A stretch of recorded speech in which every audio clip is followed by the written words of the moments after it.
I'm discerning between Catholicism and Orthodoxy. I will be one of those two. I'm just discerning between the two now. Okay. So my objection comes from, I guess, Vatican I and Papal Infallibility. From what I've heard from the Orthodox side, they say that it's just made up out of whole cloth and that it doesn't really apply, and that's never what the church actually meant by it. Never what the church meant by what?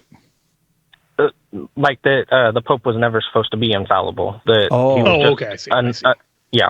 That was right. That the language we have now for infallibility, it was comes from the First Vatican Council in the 1860s, and so the objection is they were doing something new. That's not really what the papacy is.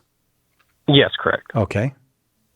Great. Well, I think a good place to start would be back in the year 180 with Saint Irenaeus in the book Against Heresies, book 3, chapter 3, where he talks about the necessity of agreeing with the church in Rome.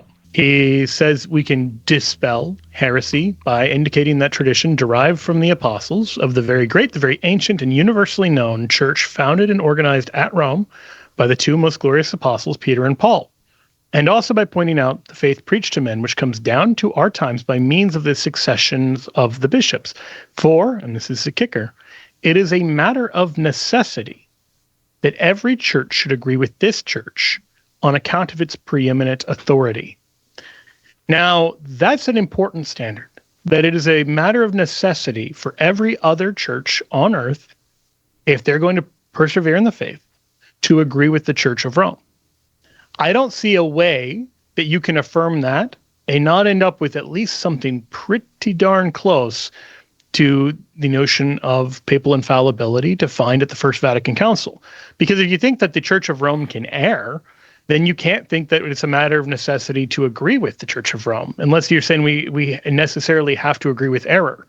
So if Irenaeus is saying that it is a matter of necessity that other churches agree with this church, that seems to point to a special protection the Holy Spirit is giving to that church. So I would just make two arguments. One, an argument I think Catholics and Orthodox can agree on.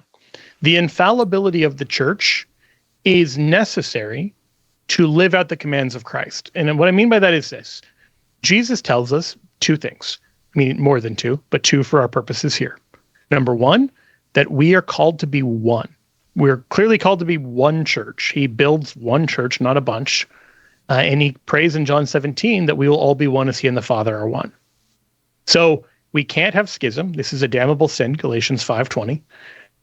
It's, very clearly off the table. But the other thing we can't do is we can't have heresy. We can't say, all right, well, we're all going to get along by all agreeing on false doctrine because that's the most popular kind of doctrine out there.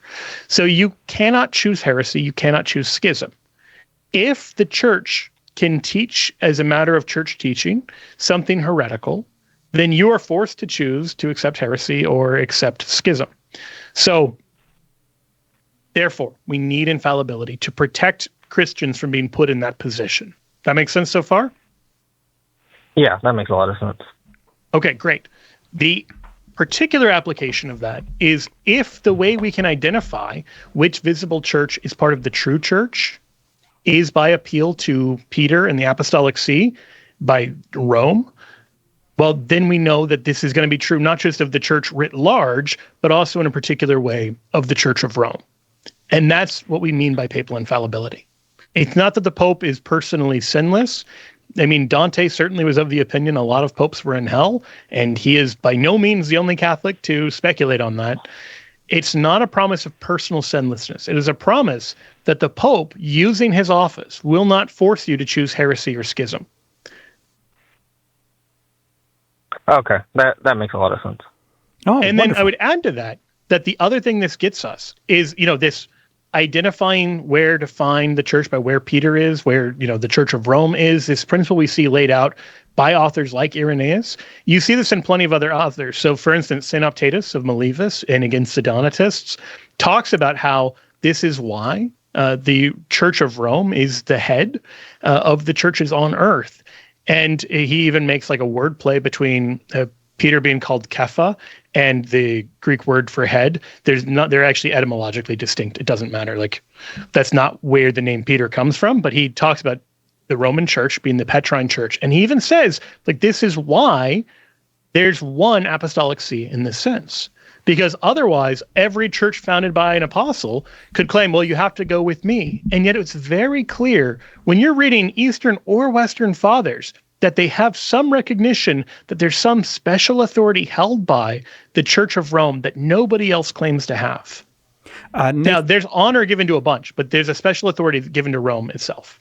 I'm sorry, sorry, go ahead. I was just going to give Nathan your book, Pope Peter. Yes, I think that's a good idea. All right. I'll tell you what, Nathan, if you'd like it, Joe wrote a book called Pope Peter, Defending the Church's Most Distinctive Doctrine in a Time of Crisis. All you have to do is hang on the line. We'll get an address and we'll send it out to you. Thank you, Nathan. Thanks very much.